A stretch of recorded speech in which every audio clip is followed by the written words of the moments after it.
غالب سے مدد لیتے ہوئے غالب کا ایک شعر مفتی ثناء الہدیٰ قاسمی صاحب اور منتظمین کے نام: در پہ رہنے کو کہا اور کہہ کے کیسا پھر گیا، در پہ رہنے کو کہا اور کہہ کے کیسا پھر گیا، جتنے عرصے میں میرا لپٹا ہوا بستر کھلا۔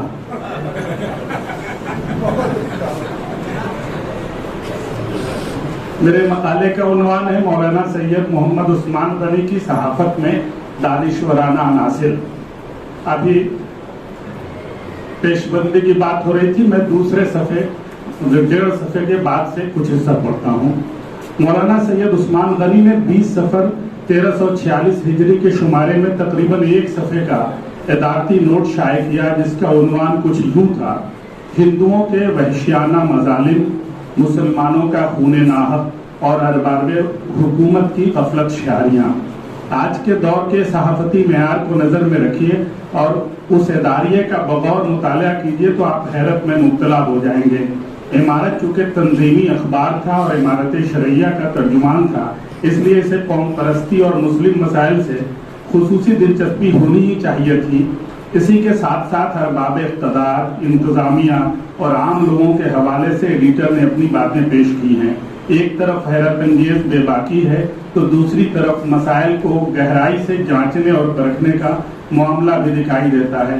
پورے اداریے میں آسانی سے جذباتیت سے لبریز چند جملے بھی تلاش نہیں کیے جا سکتے، جبکہ مسلمانوں کی اجتماعی زندگی کے استحکام کے لیے کھلے طور پر مشورے دیے گئے ہیں۔ سب سے خاص پہلو فہم و دانش کے تعلق سے یہ ہے کہ کسی بھی مرحلے میں غیر فرقہ پرست، نیک دل، اکثریتی طبقے کے لوگوں کے تئیں چند برے الفاظ بھی ادا نہیں کیے گئے ہیں۔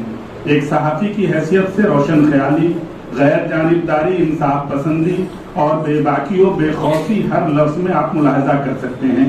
یہ بھی یاد رہے کہ انگریزی حکومت کا زمانہ ہے، سب کے سب جنگ آزادی میں اپنے طور پر سرگرم عمل ہیں۔ خود عمارت شرعیہ بھی مولانا سجاد کی قیادت میں پورے طور پر قوم پرستانہ جذبوں کے ساتھ ہندو مسلم یکجہتی کے اصول کو پیش نظر رکھتے ہوئے میدان عمل میں ہے۔ ایسی صورتحال میں ترجمان عمارت کا ایڈیٹر اس اعلیٰ معیار اخلاق اور کردار کا مظاہرہ کرتے ہوئے ہمارے سامنے آتا ہے، جس کی دانشورانہ استعداد پہ حیرت ہوتی ہے۔ مولانا سید محمد عثمان غنی کی دانشورانہ فراست اور بے باکی کو دیکھنا ہے تو ذیل کا اقتباس ملاحظہ کریں۔ اکبر الہ آبادی نے یوں ہی نہیں کہا تھا کہ جب تو مقابل ہو تو اخبار نکالو، ذیل کا اقتباس دیکھیں۔ وہ ارباب حکومت جن کو حکمرانی کا سلیقہ نہیں، جو نظم حکومت سے بے بہرا اور قیام امن سے معذور ہیں، ان کو چاہیے کہ وہ نظم حکومت سے دستبردار ہو جائیں اور نظم حکومت کی بات ایسی جماعت کو دے دیں کہ وہ نظم حکومت کی صلاحیت اور قیام امن و امان کی اہلیت رکھتی ہو، ورنہ ظاہر ہے کہ طرز حکومت کی برائی اور نظم حکومت کی خرابی اس سے بڑھ کر اور کیا ہوگی کہ حکام امن و امان تک قائم نہ رکھ سکیں۔ ایک دوسرا اقتباس دیکھیے: ہندوؤں کے دماغ میں جو فاسد مادہ ان کے خامکار اور خود غرض رہنماؤں کی جانب سے پھیر دیا گیا ہے، وہ اس وقت تک دور نہیں ہو سکتا جب تک ان کے قلب میں ملک و ملت کا درد نہ پیدا ہو۔ یہاں اس بات پر توجہ ہے کہ کس طرح ہم وطنوں کے ایک طبقے کے ذہن و دل کو زہرآلود کیا گیا۔ مقصد صاف ہے کہ ہم وطنوں کے دلوں سے نفرت اور غلط کاروں کی رہنمائی کے سبب جو فاسد خیالات داخل ہو گئے ہیں، انہیں دور کرنا ضروری ہے۔ مولانا نے آخری فقرے میں جو اس کا علاج بتایا ہے وہ واقعتاً نسخہ کیمیا ہے، کیونکہ ان کا کہنا ہے کہ فاسد مادہ اور خود غرض رہنماؤں کے دباؤ میں جو بگاڑ پیدا ہوا ہے وہ اس وقت تک دور نہیں ہو سکتا جب تک ہم وطن بھائیوں کے دلوں میں ملک و ملت کا درد نہ پیدا ہو۔ اقبال نے کہا تھا، وہی دیرینہ بیماری وہی نامحکمی دل کی، علاج اس کا وہی آب نشاط انگیز ہے ساقی۔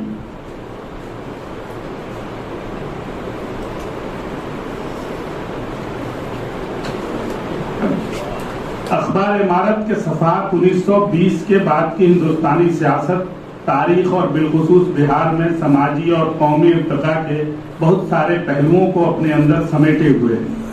امارت شرعیہ کے پلیٹ فارم سے ابو المحاسن مولانا محمد سجاد اور ان کے دیگر ساتھیوں کی کوششوں سے قوم پرستانہ نقطۂ نظر کے ساتھ مسلم سماج کے اندر جس نئی بیداری کا آغاز ہوا اس کا حقیقی ترجمان یہ اخبار تھا۔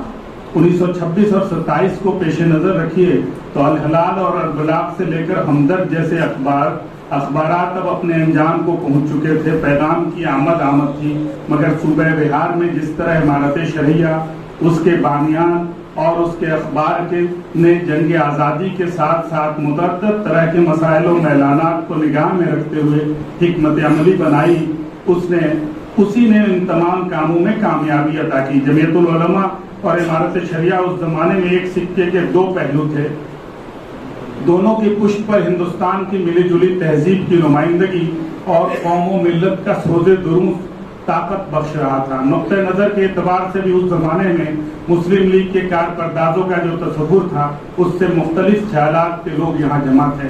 اخبار امارت اور اس کے مدیر مولانا سید محمد عثمان غنی کی صحافتی سوجھ بوجھ نے ایک مضبوط بنیاد پر اخبار کو کھڑا کیا۔ آخر کوئی تو وجہ ہوگی کہ بھلے امارت کا نام بدل کر نقیب ہو گیا، مگر مولانا عثمان غنی نے جو اردو صحافت کا قومی مزاج وہ میدان مرتب کیا، اس کی روح آج بھی پورے طور پر قائم ہے۔ ایک صدی ہونے کو آئی مگر اس اخبار کی اشاعت اب بھی جاری ہے۔ ابتدا میں جو موضوعات، مسائل اور دائرہ کار کا مولانا عثمان غنی نے جس طرح سے تعین کیا تھا، اسی دائرے میں رہ کر یہ اخبار پورے ملک اور خاص طور پر اسلام یعنی ہند کے لیے ایک علمی ہتھیار بن گیا۔ مولانا عثمان غنی کی کامیابی یہ ہے کہ انہوں نے اس اخبار کو خالص مذہبیت، نری جذباتیت اور ہلکے پن سے ہمیشہ محفوظ رکھا۔ کوشش کی کہ ہر بات سماج اور زندگی کے ساتھ جوڑ کر کی جائے، کوئی بات معلق انداز میں نہ کی جائے۔ مذہبی سوال ہوں تب بھی ان کے سماجی اور خاص طور پر ہندوستانی تناظر کو پیش نظر رکھا جائے۔ قومی تحریک کے بنیادی سوالوں کو درکنار کر کے چلنا موضوع بات نہیں تھی۔ مولانا عثمان غنی نے اس پر خاص توجہ کی۔ کسی بات کو بھی پیش کرنے کا ایک رجحان یہ بھی رکھا کہ دلائل و براہین کی بنیاد پر مذاکرہ قائم کیا جائے، جہاں ضرورت ہو مفاہمت کی راہ اختیار کی جائے، مطابقت، مشاورت اور معاونت کو اپنی پیشانی پر نمایاں رکھا جائے۔ جنگ آزادی کے دوران کی اردو صحافت کے یہ سنہرے اصول ہیں۔ مولانا عثمان غنی نے ان سنہرے اصولوں کو اخبار امارت میں 100% نافذ کر کے ایک رہنما طور پیدا کیا۔ اس سے اخبار امارت یا نقیب کو بھی استحکام ملا، امارت شرعیہ کو بھی پہچان حاصل ہوئی، اور سب سے بڑھ کر اردو صحافت کی تاریخ میں ایک مخصوص مزاج اور مقام کا اسے حقدار قرار دیا گیا۔